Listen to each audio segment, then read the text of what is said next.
سورة المباركة الفاتحة.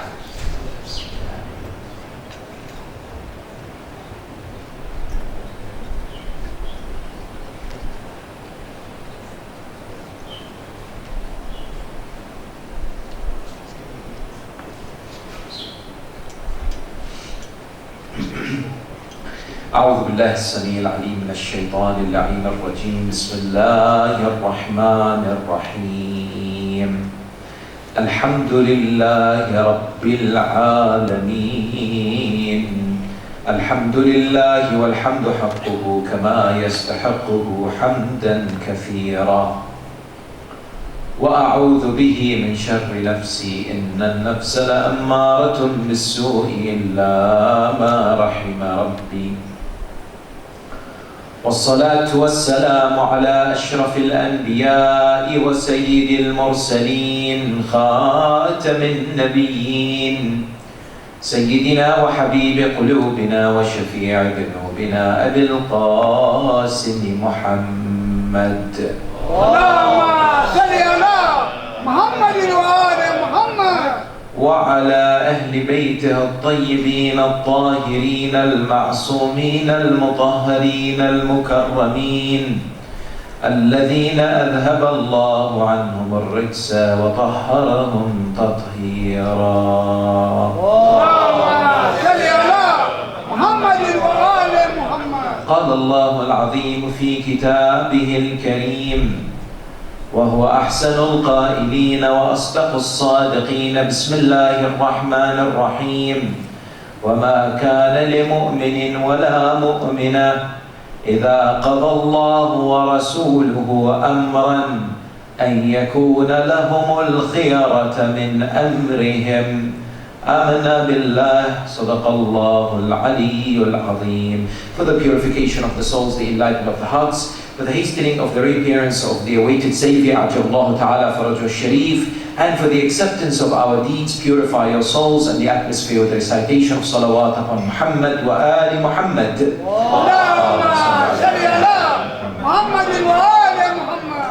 Respected elders, scholars, sisters, brothers in Islam, Assalamu alaikum wa rahmatullahi ta'ala wa barakatuh. This man is the only individual to have been mentioned by name from amongst the Sahaba of the Holy Prophet of Islam. He was beloved to the Holy Prophet as well as to Amir al-Mu'mineen. And his story in the Quran has been subject to arguably the most controversial depiction and attack on the Holy Prophet of Islam. Zayd Ibn Haritha, Ridwanullahi ta'ala alayhi, is one of those individuals whom perhaps we have heard of bypassing, yet the Quran mentions his name exclusively. We recognize that when it comes to the naming of those around the Holy Prophet, very few are mentioned. Zayd is an exception in that Allah Ta'ala refers to him in chapter 33, Surah Al-Ahzab of the Holy Quran. We come to the idea that when it comes to the story of Zayd, he was a man that was close to the Holy Prophet Muhammad sallallahu alayhi wa alihi wa sallam. And indeed, to some members of the Ahl al-Bayt, his story is important for you and I to recognize and to understand. Because of course, there are many important lessons that we can be inspired from when it comes to his story, simply because there are historical, jurisprudential, spiritual, and importantly, theological dimensions to what the Quran speaks about with regards to Zayd ibn Haritha. When we examine this element, we recognize that the actual personality of the Holy Prophet of Islam, as much as it's been revered and respected by believers and Muslims for hundreds of years, has also been the subject of criticism, attack, fabrication and distortion by his enemies. You find that, for example, Orientalists, others that have sought to somehow present and tarnish the beautiful image of the Prophet of Islam, have come forward and have attacked him through different dimensions of his life. When you look at people like, for example, John of Damascus, you have example like Alexander Dupont in 1258, Gregorian, and others. You read their works, what have they said? They have said that, for example, God forbid, that the Prophet of Islam was a womanizer. Alexander Dupont says that Muhammad used to walk around with a bird on his shoulder who used to whisper things to him, and he used to believe that that was revelation. Today we have Islamophobes, zealots, anti-prophet individuals who have come out and have utilized some references in Islamic history and hadith literature, sadly, that do exist, to attack the very personality of Rasulullah. You have people like Salman Rushdie. You have individuals like John Spencer. These and other individuals today in the Western world are supported by many strong people out there, wealthy individuals, to write books, articles, to spread their venom on the internet as well as publications. And they seek to depict a very different image of the Holy Prophet. You and I, as lovers of Rasulullah, as followers of Rasulullah, as people who give our lives to Rasulullah, should be the first defenders of Rasulullah. You and I should be individuals who not only claim the association with the greatest human being created by Allah, but are willing to equip ourselves with the knowledge and the tools to say that we will present the glorious image of Rasulullah the way it is. We will defend anything that he has been attacked. We will correct the wrong. We will show the world what an inspirational figure the messenger of Islam is. Because I tell you, today there are more than 1.6 billion human beings who have come forward and have declared that they follow the messenger of God. And you find them across the world in different corners. Yes, there is a recognition to be found for you and I. There is no human being today and in the history of mankind who is remembered on a daily basis by name like Rasulullah Muhammad sallallahu alayhi wa sallam. Just a simple calculation will bring this claim into fruition, that when you and I recite tashahhud on a daily basis in our salahs, I calculated that the glorious name of the Prophet of Islam, Muhammad, is mentioned at least 27 times throughout the day by each individual who performs the salah. 27 times. That is, of course, excluding the salawat, that is excluding remembering his glorious life. So if we come and estimate that 1 billion human beings around the world on a daily basis perform salah, that means the name of Muhammad is mentioned every single day 27 billion times. 27 billion times the name Muhammad shakes this world to illuminate the darknesses and to guide mankind. There is no other human being who is remembered as much. And this is a promise of Allah subhanahu wa ta'ala. In which way? Allah tabaraka wa ta'ala says in the Quran, وَرَفَعْنَا لَكَ ذِكْرَكَ. We have raised your remembrance and will continue to do so. Because the name Muhammad means the one who deserves to be praised. The one who is continuously honored and praised. Yet one of the ways in which we praise Rasulullah is to understand the life of Rasulullah and to be able to answer pertinent questions that unfortunately exist within hadith literature of the Islamic world. Yes? This is not only attacks from outside Islam. This is sadly utilization of what we have today, weak traditions that seek to depict the Holy Prophet in a negative way. Let's look at the life of Zayd Ibn Haritha, Ridwanullahi ta'ala alayh, but also seek to understand where was the controversy regarding his personality and his marriage to Zaynab bint Jahsh, and how the Quran looked at this in Surah Al-Ahzab. When you look at traditions and we look at Islamic history, there isn't an indication as to the year of the birth of Zayd. But we are told when he passed away, or when he was martyred in the year 8 after Hijrah, he was 55 years of age.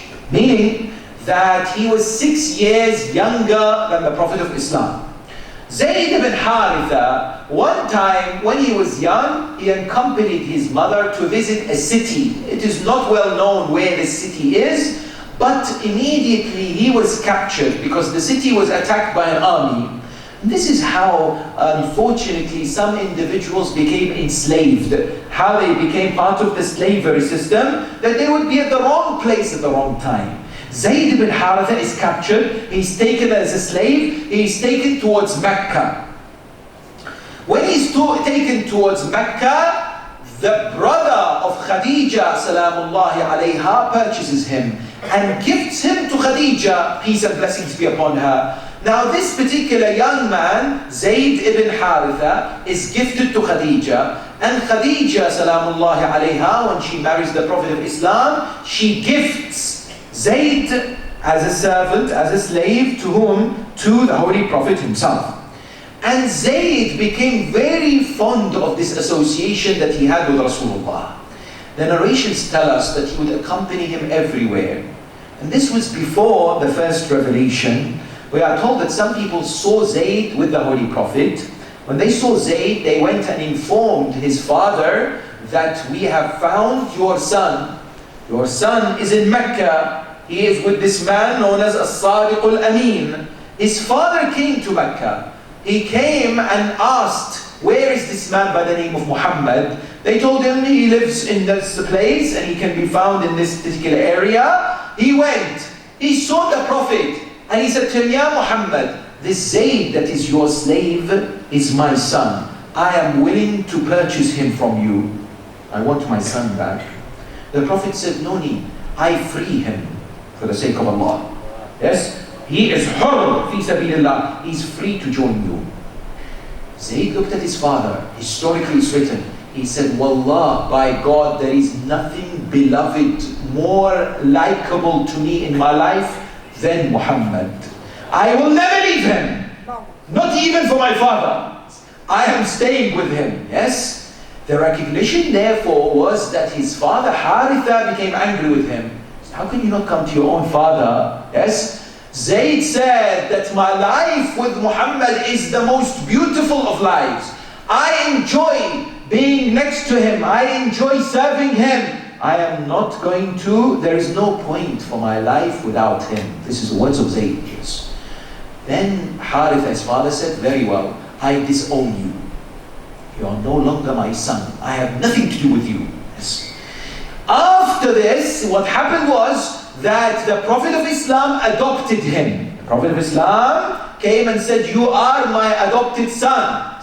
And he was later known as Zayd ibn Muhammad. Zayd, the son of Muhammad. Yet Allah Ta'ala revealed verses in the Quran that says your adopted sons are not your real sons. Therefore, they must not take your name. Thereafter, it was changed to Zayd ibn Haritha. Because in Islam, we don't have this thing of disowning. A father can disown the son, but they still consider their son. It's not that all of a sudden there is a disconnection and that relationship is severed. When the Holy Prophet of Islam received the revelation, Zayd ibn Haritha was amongst the first to believe in him and to support him. The narrations tell us that when Rasulullah would come to Mecca and he would come to Masjid al-Haram and he would be performing salah, people would see two men and a lady with him. They would see Ali ibn Abi Talib, they would see Zayd, and they would see Khadija al-Kubra, salawatullahi wa salamu alayha. They would be the first family unit that performed the salah, that performed the worship of the Almighty subhanahu wa ta'ala. When the Prophet of Islam went to the city of Ta'if, he went to propagate the message in the first 13 years of the revelation. The city of Ta'if received him with what? With stones. Yes? They pelted him with stones. He was bleeding profusely. One of those that was with him, with Amir al-Mu'mineen, was Zayd. To the extent that Rasulullah, according to the narrations, would look at Zayd and would say, Allahumma inni uhibbuh. Ya Allah, bear witness that I love this Zayd. And Rasulullah says, I love a man or a person, yes. It is not a normal expression. It is not a normal statement to express love when the Ahlul Bayt come forward and say that I love an individual. Their love is not personal. Their love is because of their love of Allah subhanahu wa ta'ala. It comes through it. And so Zayd occupied this prominent position. He enjoyed this connection and this status with the Messenger of God. But of course in Mecca it was very difficult for him. And all the Muslims, the Sahaba of the Holy Prophet, were subjected to mass persecution, torture throughout this period of time. He came to Rasulullah and said, Ya Rasulullah, I would like to get married. I'm a young man, I would like to get married. Marry me to someone. The Prophet of Islam said, I'm going to marry you to whom? Ayman. Who is Ayman? Ayman was also a servant in the house of Abdullah, the father of the Prophet of Islam. Ayman was beloved to the Ahlul Bayt. Ayman was an individual whom Rasulullah used to say what? Innaha min ahlil Jannah. She's of the people of Jannah. She's of the people of paradise. Yes?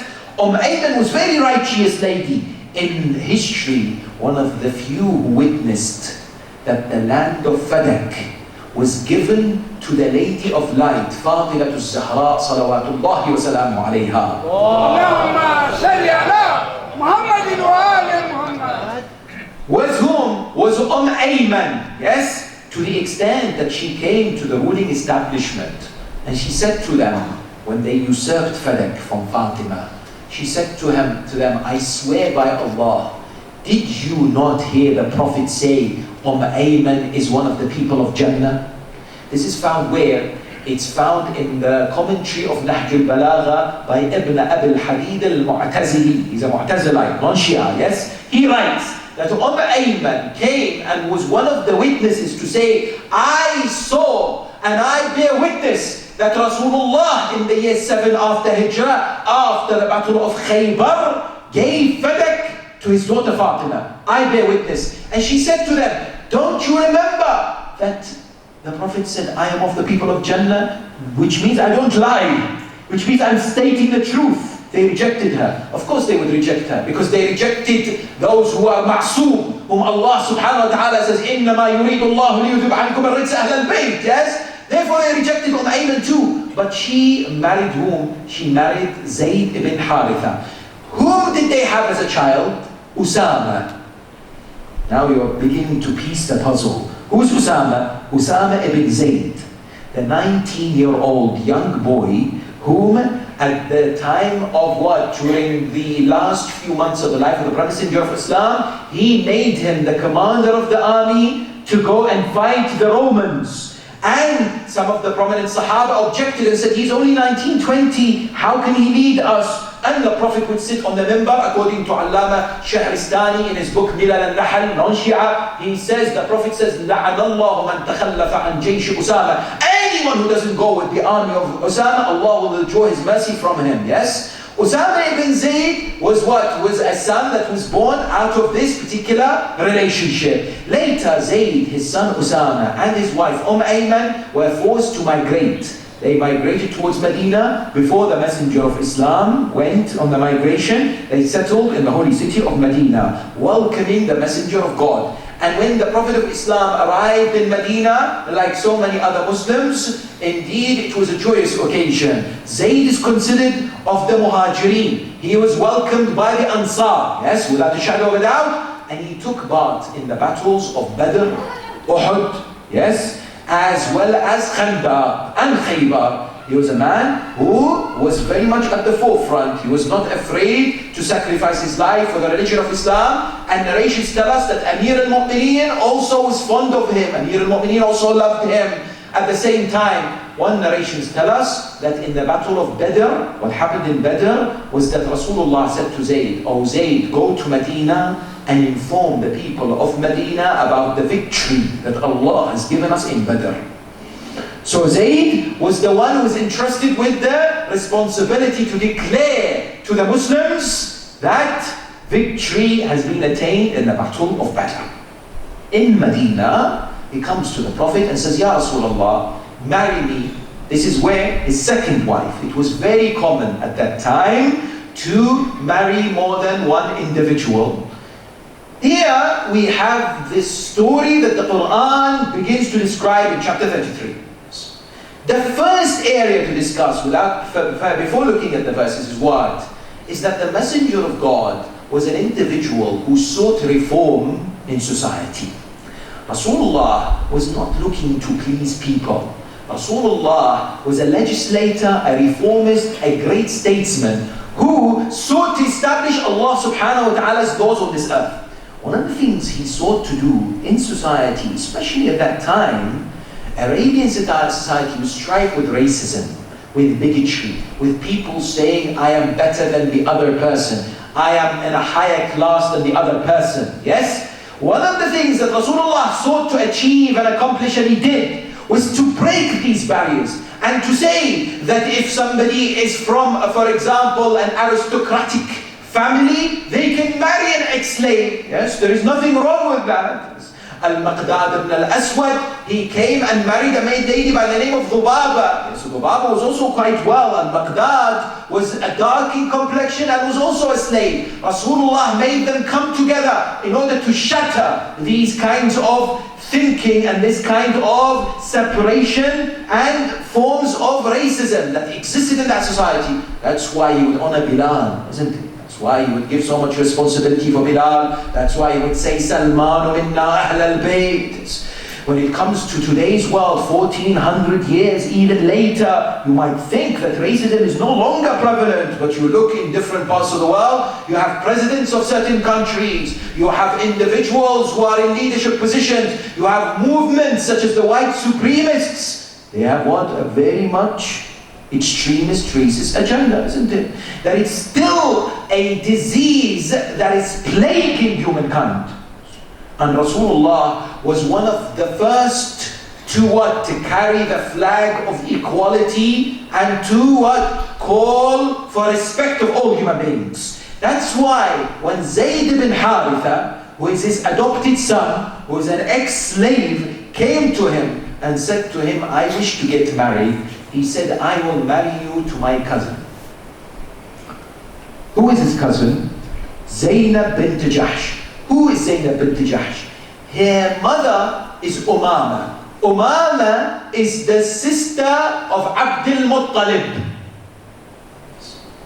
or the daughter of Abdul Muttalib, yes? Which means what? She is the auntie of the Prophet. And Zaynab is the cousin of the Prophet.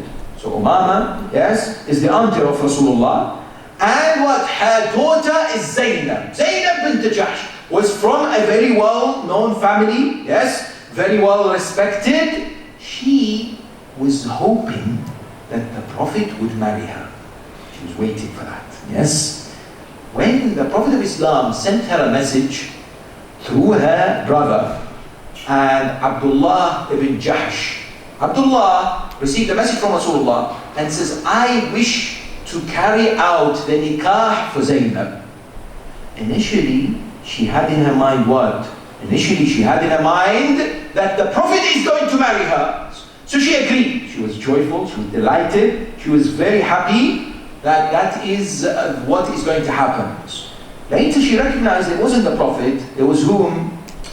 It was Zayd ibn Haritha, the adopted son of the Holy Prophet. She had concerns. So did her brother. They thought, well, you know, it doesn't befit. I am from this family and he's from a lesser family. How can us two come together? How is this particularly possible? Incidentally, subhanAllah, when you look at the stories of the Quran, you wonder, history repeats itself. Today we have the same problem, without being controversial.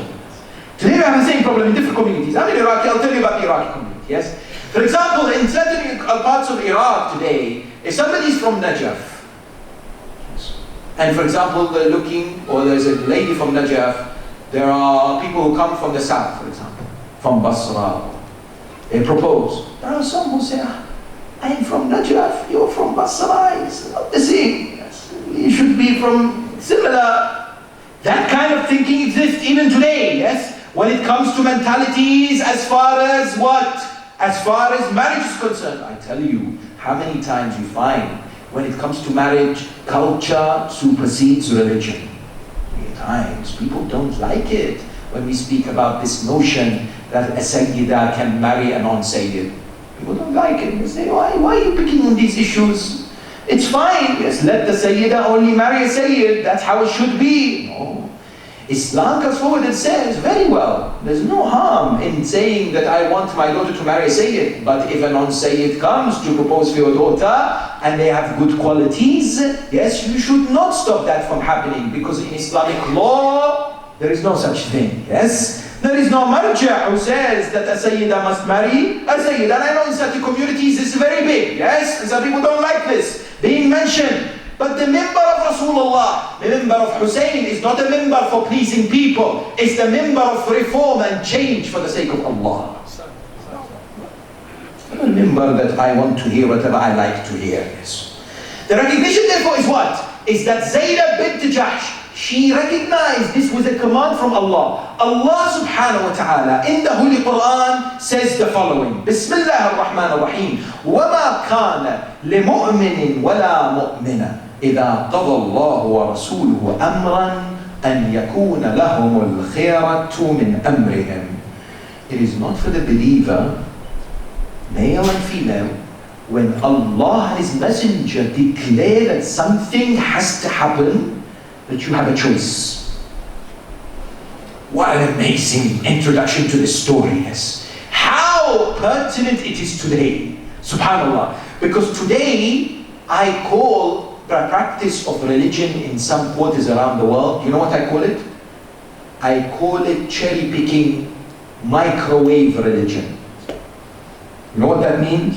That means I will only take from deen what I believe to be right. And then I want to prepare it the way quickly, very easy. It's like a microwave, and put it in the microwave and have it ready immediately. I don't want to struggle, I don't want to work hard, yes?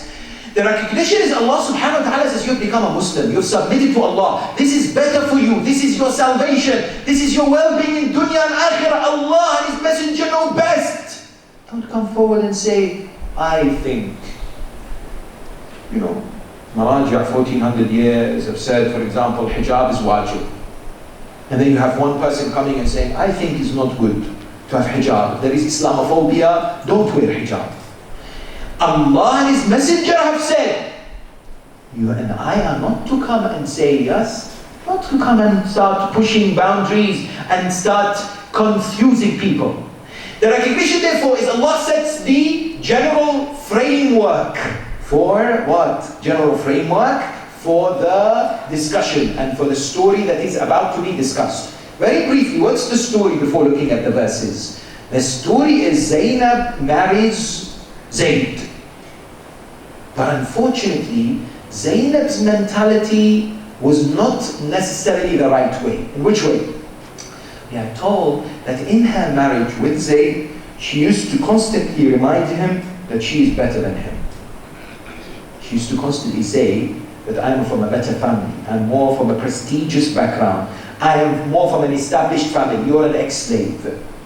And so the relationship began to have cracks. The relationship began to have strains. You see, in a marital relationship, it is of the utmost importance that when we enter a house and when we are communicating with each other, our degrees and certificates and our statuses stay outside the house. No female or male should say to the other, I am better than you because I have this qualification and you don't. I attended this program and you don't. I have studied Hawza and you haven't. I have done this and you haven't. This is a precursor for problems in marital relationship. Even today we have, for example, some of our ladies, mashallah, they are very qualified. They are physicians, they are doctors, and their husbands are not, maybe. It's very important that they don't allow this to get in between them in marital relationships.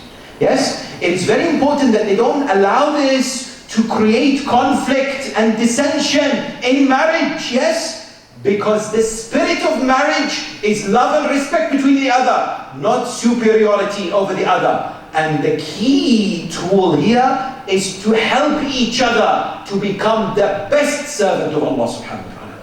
That is the real message. Yes. That together as husband and wife, they would come together, yes? And unfortunately, the marriage of Zainab and Zayd began to display cracks, began to have problems. Like today, unfortunately, it is common to see that this issue is witnessed in certain societies. That's why you find in verse 37, Allah subhanahu wa ta'ala says, وَإِذْ تَقُولُ لِلَّذِي أَنْعَمَ اللَّهُ عَلَيْهِ وَأَنْعَمْتَ عَلَيْهِ.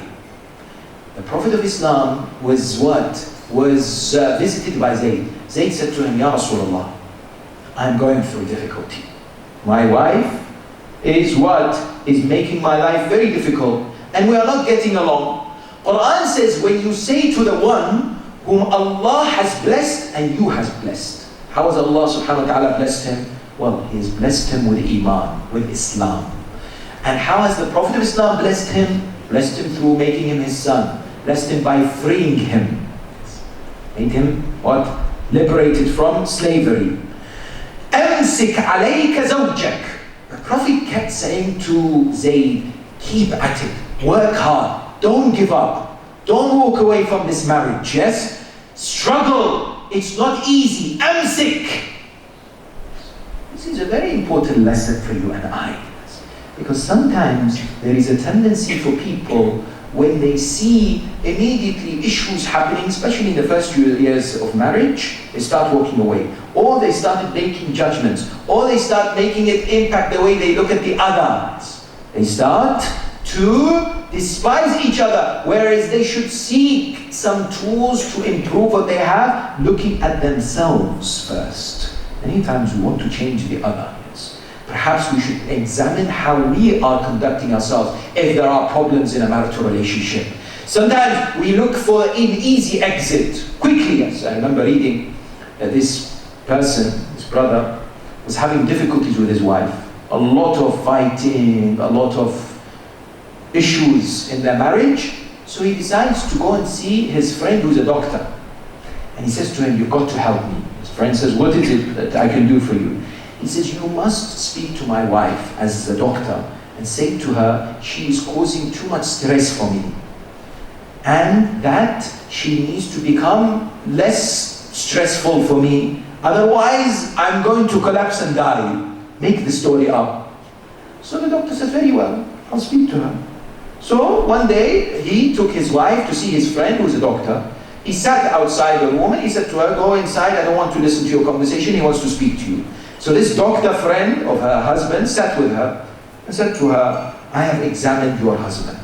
Your husband is suffering with mental breakdown. He's going through a lot of hardship. Yes. You need to change. Otherwise, there's going to be real problems. She said, what do you mean? He says, you know, you need to be kinder to him. You need to accept when he's angry. You need to smile. You need to provide him with the food that he wants. You need to not ask him why he's going out at night. You need to do the housework, the chores. You need to constantly, yes, be kind and gentle to him and be patient for him. She asked, and if I don't? He said, I can see that he will die within 3 months. He's only going to survive 3 months.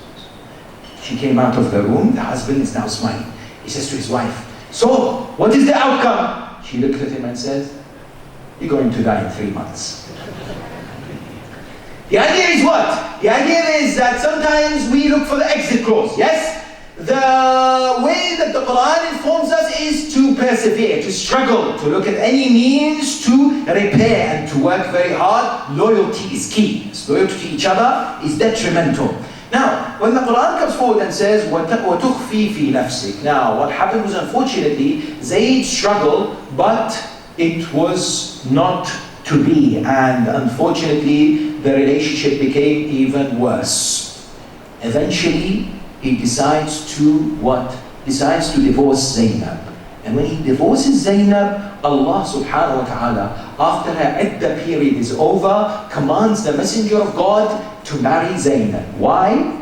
Yes, because it is known in Arabia at that time that one cannot marry the ex-wife of one's adopted son. Zayd was adopted son of the Prophet. Now he has divorced Zaynab. At that time, the law in society in Arabia was that the father of the adopted son can't marry, yes, the daughter, yes. And that's why the Quran came forward and commanded Rasulullah to marry whom? To marry Zaynab. And the Prophet of Islam then married Zaynab in a grand ceremony, and he fed the people, and she was delighted. She used to say to the people, I am the one whom Allah has married me to Rasulullah. Yes. I am the one whom Allah the Almighty has declared must marry the Messenger of God. This is generally the story. Yet where is the controversy? I want you to focus here.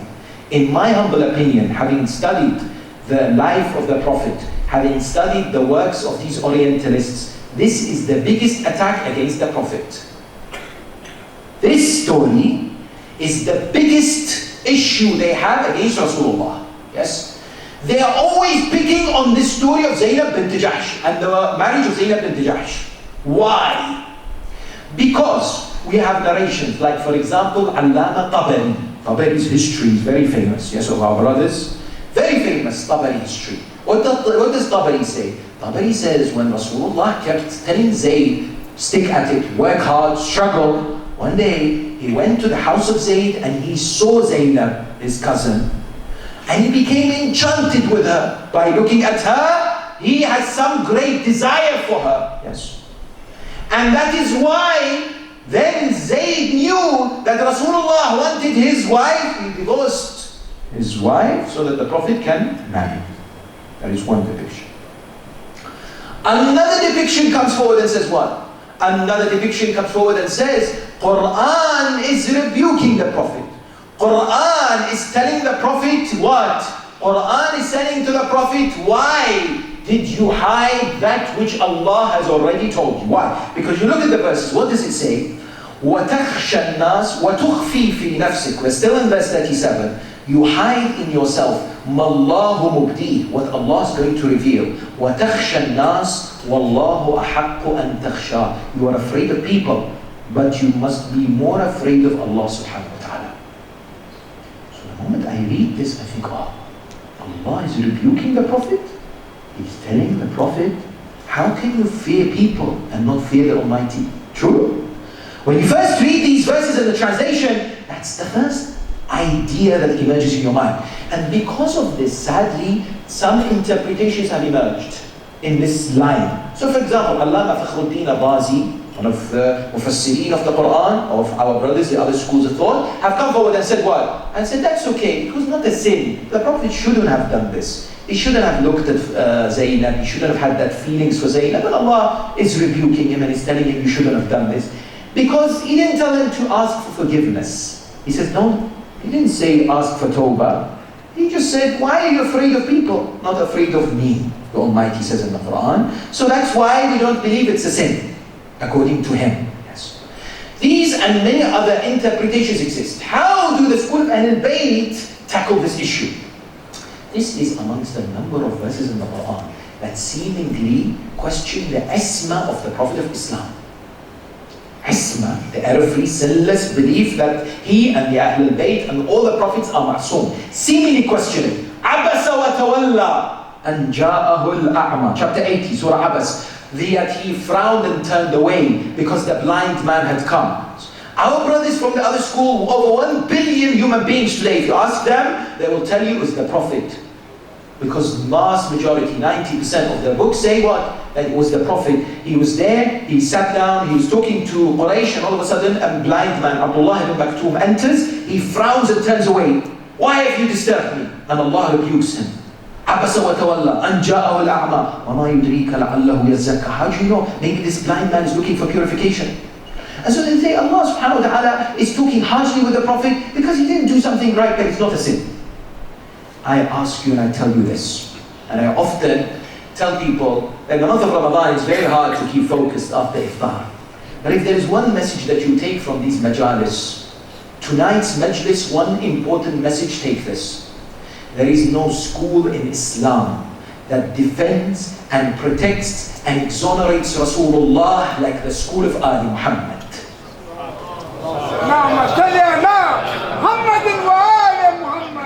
The first thing that distinguishes us from others is that we look at Rasulullah in 100% purity and nobility. We reject and do not accept anything which puts him in bad light. Anything. That is our aqidah. Yes. Because sometimes when we discuss with others, they say, how do you distinguish your madhab or your school from others? We start talking about Amir al-Mu'mineen and Khilafah. No problem. But I always say to people, with this, talk about how our ulama, inspired by the words of Ali Muhammad, the Ahl al-Bayt, talk about how we believe in isma, that Allah has sent these holy individuals, they're exemplars, they're role models, they're the best of creation. They will not behave in such a manner. And the Quran, when Allah speaks in this way, there are ways to explain it. This is known as mutashabihat, metaphorical. These are verses that need Ali Muhammad to tell you what it means, so that you can return to the thaqalain. You can return to the other heavy, weighty object, which is what the holy Ahl al-Bayt alayhi salam, to be inspired and to understand. Therefore, our ulama, mufassirin, like Allama Tabatabi, have come forward and said the following. Please pay attention. He said, when Allah subhanahu wa ta'ala is saying this to the Holy Prophet, what did he say? He's saying that he knew that one day you will marry Zaynab bint Jahsh. And you did not wish to say it. Why? Yes, because our brothers say the Prophet didn't want to say it because what? He was afraid of the people. Our school says no. He was not afraid of the people because of the people. He did not wish to say it to people that one day he will marry Zaynab in the future, because he was worried for Islam and the religion of Islam. Everything of his fear was for the sake of Allah subhanahu wa ta'ala. Therefore, when Allah subhanahu wa ta'ala says to him that you are an individual who you should have feared Allah, yes, not feared the human beings, it doesn't mean that he feared human beings. It is to say that the Holy Prophet of Islam feared Allah, not human beings. Because when people come and read this particular verse, they will come to the Holy Prophet and say, Ya Rasulullah, did you fear human beings? He would say, no, I was fearing human beings would turn away from religion when they would know that I would eventually marry Zaynab bint Jahsh. My keeping of the secret that Allah had given me was for the sake of the Almighty and the protection of the religion of Islam. So how do we then explain how this particular verse is worded, seemingly rebuking the Prophet of Islam? We are told that many times in the Quran, Allah speaks to the Holy Prophet, but he is what? In the real application of it, applying it to other human beings. It means that, for example, we are sitting together, people, and somebody is smoking in the room. I look at the brother next to me and I say, by the way, smoking is very bad. But the brother is not smoking. I am seeking that other person. It's a polite manner of getting the message across. This is the method of the Quran, yes? Quran, because of the fact that Allah subhanahu wa ta'ala, number one, has this very special relationship with the Prophet of Islam, so therefore he would address him in that manner, but it is not accepted that we reject all these narrations that he has any lustful thoughts, or gazes, God forbid, yes? Any of these traditions that are found within the works of others, we do not necessarily accept, yes? And that's why we recognize that the Quran exonerates the Holy Prophet. Why? وَمَا يَنْطِقُ عَنِ الْهَوَىٰ إِنْ هُوَ إِلَّا وَحْيٌ يُوحَىٰ. He does not speak from himself. Everything is revelation from Allah subhanahu wa ta'ala. If the Holy Prophet of Islam here is holding this back and not tell people, and the Quran is rebuking him, how do we reconcile this and the verse that says everything is from the Almighty subhanahu wa ta'ala? Cannot go together. Yes, if we understand it that he somehow did not do what he is supposed to do. Therefore, the verse continues and says what? فَلَمَّا قَضَى زَيْدٌ مِنْهَا وَطَرًا زَوَّجْنَاكَهَا. When Zayd, completely divorced her, we married her for you لكي لا يكون على المؤمنين حرج في أزواج أدعيائهم. As we said, to legislate a law in Islam. Yes?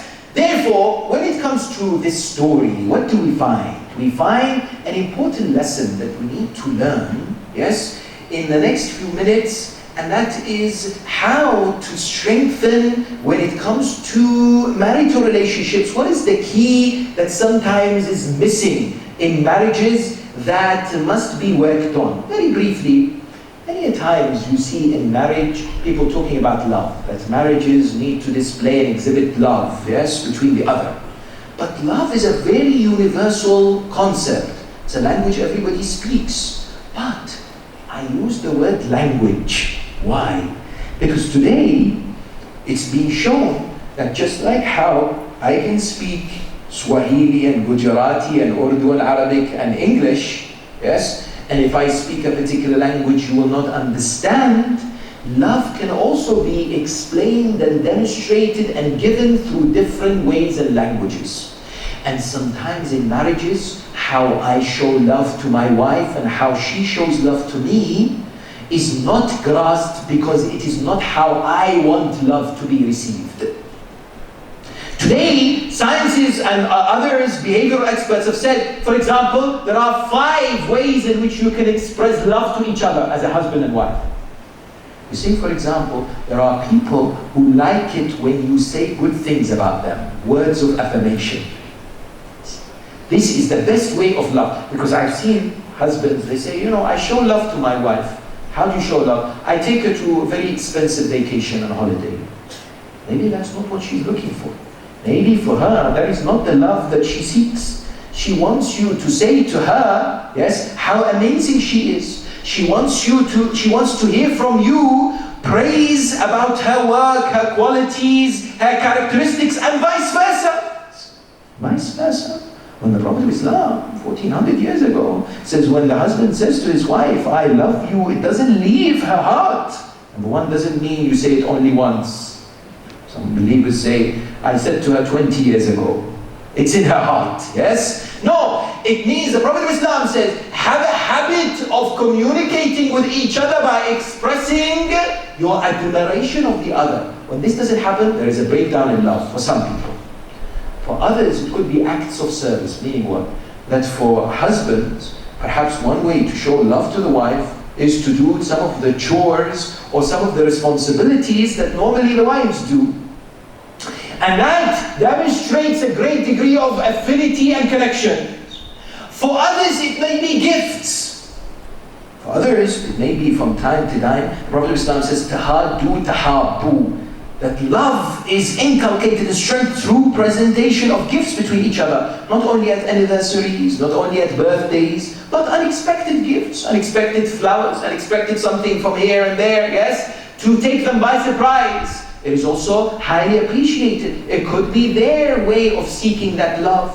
Similarly, it could be what? It could be physical touch. And sometimes this is very important for either the husband or indeed what? Or indeed the wife. Sometimes it's not this, it's quality time. Quality time means what? No phone, no television, no distractions. Just what? An opportunity to spend time with the other. To be able to what? To have that relationship whereby one is able to listen attentively to the other. Yes. And to understand what they're going through, so to speak.